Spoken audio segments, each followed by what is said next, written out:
Welcome, ladies and gentlemen. My name is JP the Outlaw, the voice that makes them moist, your favorite color commentator, here to give you my review on Raw, June the 2nd, 2018. The year is flying, man. The year is flying. Only thing I have to say about this particular episode of Monday Night Raw. Mind you, I haven't been able to do SmackDown, NXT. I still owe you guys a review for the United Kingdom tournament. Which I'll probably do all of these just to recap the past maybe month or two on an episode of the State of Wrestling. I might do another episode of State of Wrestling. We'll go over UK tournament, the World Wrestling of Sports. We'll go over that. Those guys in the UK are getting ready to jump, bring out a new promotion. Only thing I can tell you is that I know some of the talent there right now at this current moment. I know some of the talent and some of the talent I've seen featured before. But let's go over this, you guys. They start off the show with the big dog, Roman Reigns. He comes out and he's tired of not getting a shot at the title. He still got beef with Revival. Okay, the Revival will come out. They picked up a win over Roman Reigns last week. Out comes Bobby Lashley. Bobby Lashley tells him, you're not prepared for all of what you got. And I'm just recapping last week. You're not prepared to take it to the next level, on some untouchable shit, you know what I mean? Or what are you willing to do to go up against Brock Lesnar? So it boils down to you have out comes by the big dog. He's talking smack about how he's everywhere. He's interfering in the Intercontinental Championship match with his main man, Seth Rollins. So out comes Dolph Ziggler and Drew McIntyre. Drew McIntyre and Dolph Ziggler immediately gets it all the way out the air. You can't do it by yourself, Roman. You can't get over. You claim for this to be your yard, but it's my ring. So to quote Dolph Ziggler. Now, I'm 100% behind Dolph Ziggler. I think Dolph Ziggler, if this was 5-10 years ago, should have been catapulted into the main event, and he should be more like a Shawn Michaels of the modern era. He has the ability. His cell work is great. He's one of the best in-ring performers, and he got a great look. Who doesn't want to watch the show off in action? They begin the beatdown on Roman Reigns. Of course, Dolph Ziggler, Drew McIntyre had his piece. I would prefer, if you're going to go into this, to beat down the big dog, have your jacket and shit. Have all your gear already off, ready to rumble. Because, again, you think somebody's going to stand there and let you take your jacket off after you just said you was going to jump him? That makes no sense. So, of course, the number game takes Roman out for a little bit. Out comes Seth Rollins for the big save. Kurt Angle announces that this will be a tag team match later in the day. Now, the Revival have agreed to fight Bobby Lashley and Roman Reigns again to pick up the win. So, Roman pulling double duty. I'm not really a big fan of this. For certain wrestlers, it works. Seth Rollins, maybe even a Daniel Bryan, when they had their gauntlet matches. It worked. But the way they're doing it now, you're splitting it up. And that makes no sense to me. That makes no fucking sense at all. You have Roman Reigns and Seth Rollins versus Dolph Ziggler and Drew McIntyre. Disqualified, of course, because I believe Drew was going for something or another. And Roman ducked and Dolph Ziggler hit him with a super kick. And I believe picked up the win here. I believe.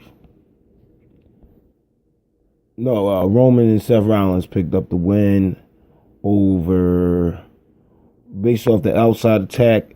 The Revival came out to help put the beat down on Roman after the match. So that gears them up for their match with Bobby Lashley and Roman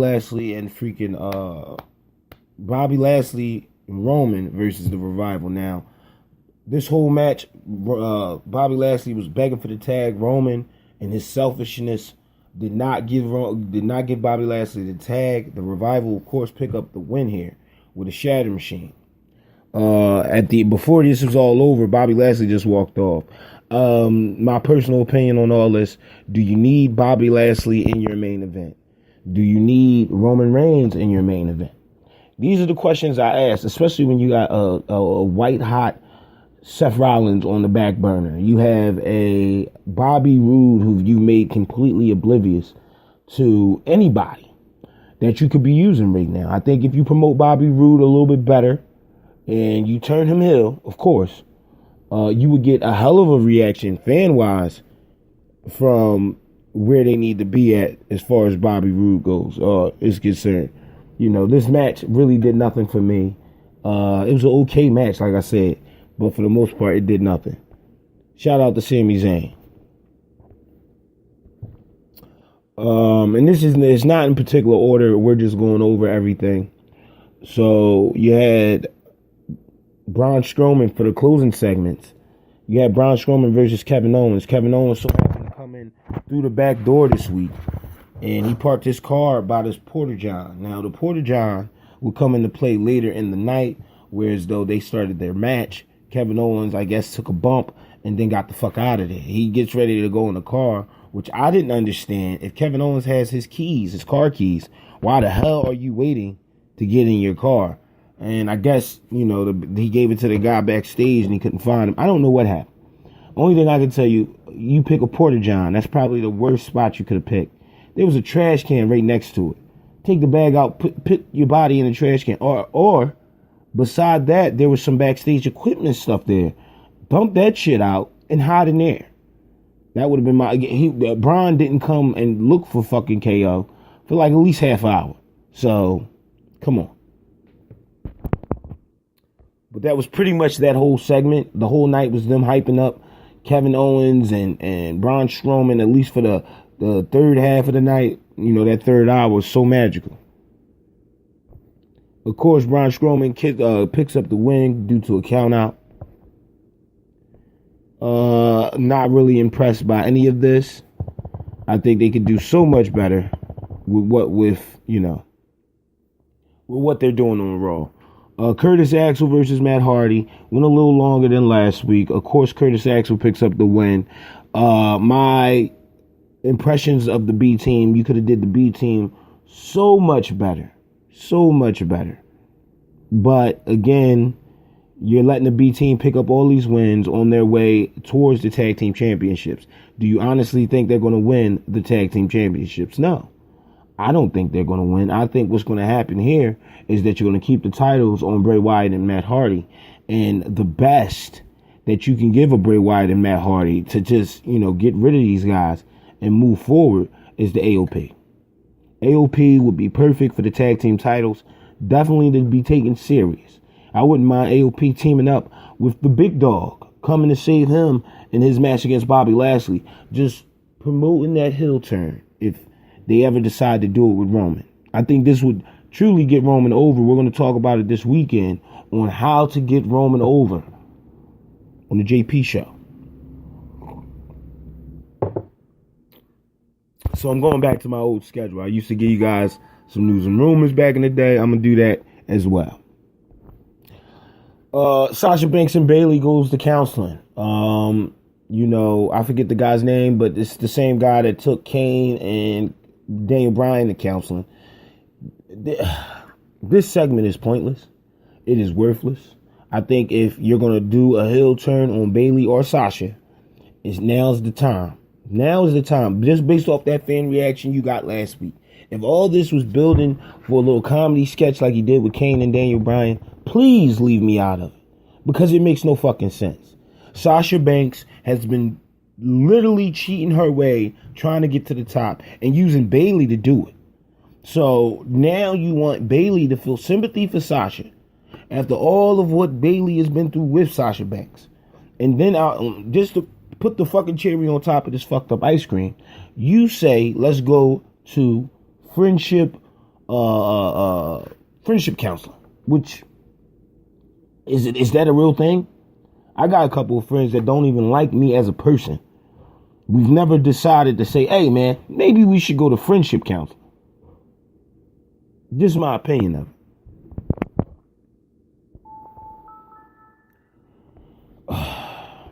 AOP, of course, picks up the win over Titus Worldwide. I don't see why this match was even on there.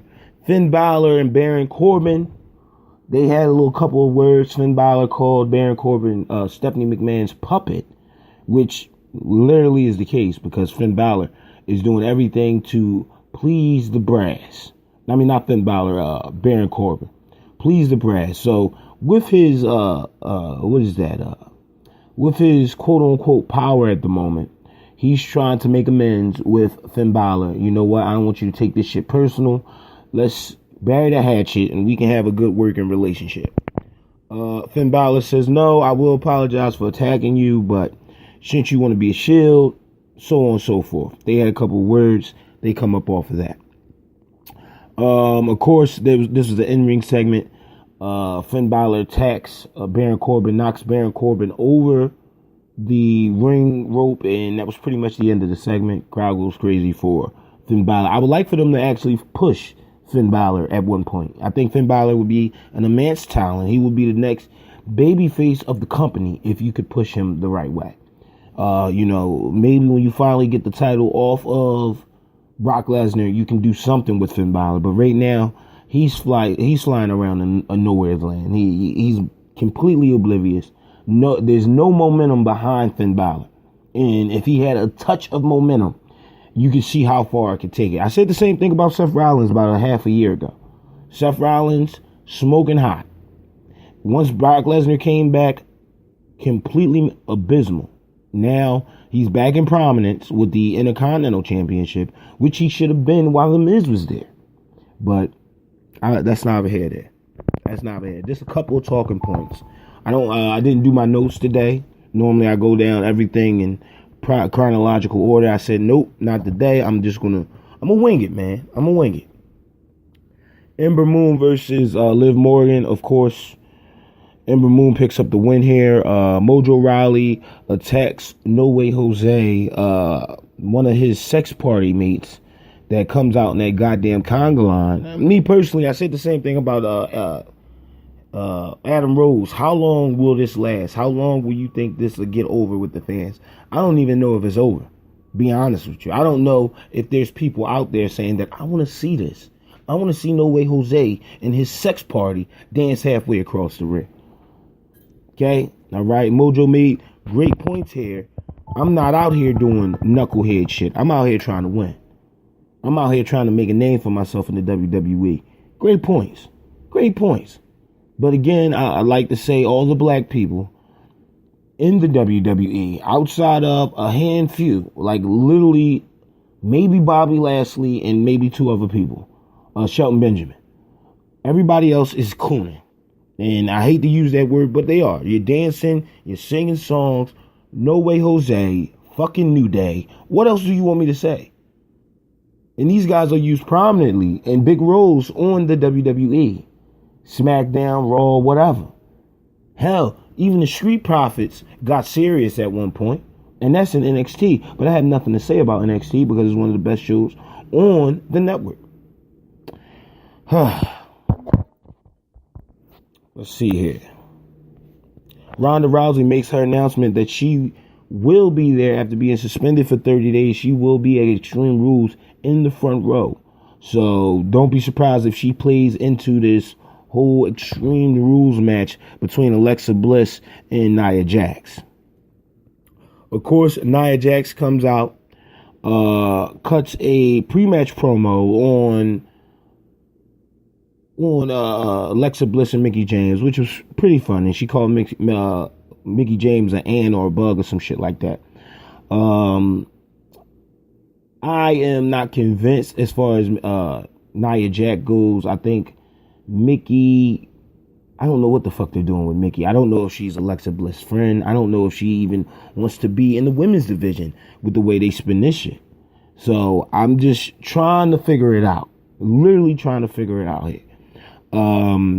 Again, you can do so much more with this women's division when you have a Sasha Banks and Braun, Bayley, freaking just women that can wrestle. Mickie James is even in that category. But you use an Alexa Bliss because she has a nice body, because she can cut a good promo. All right, Natalya, I still think Natalya would have been the best person for this spot because it would have made more sense. Now, Natalya could have turned heel, betrayed Ronda Rousey, could have started rolling with Nia Jax. You could have had Alexa Bliss on the other end of this. Really, pretty much being a tweener between the two women, trying to figure out, is she heel or is she good? But she could be coming out there to help Ronda Rousey. Ronda Rousey could go lift her hand and, Alexa Bliss, Alexa Bliss shit. She could do some Alexa Bliss shit. It could have worked. Now, with what you're doing now, I don't know what to do. I don't know what to tell you. Okay, if Alexa Bliss does not somehow make it to, let's say, Night of Champions with the Women's Championship, it'd be a complete waste of time. I don't even see why you would even put Ronda Rousey inside of a match at fucking SummerSlam.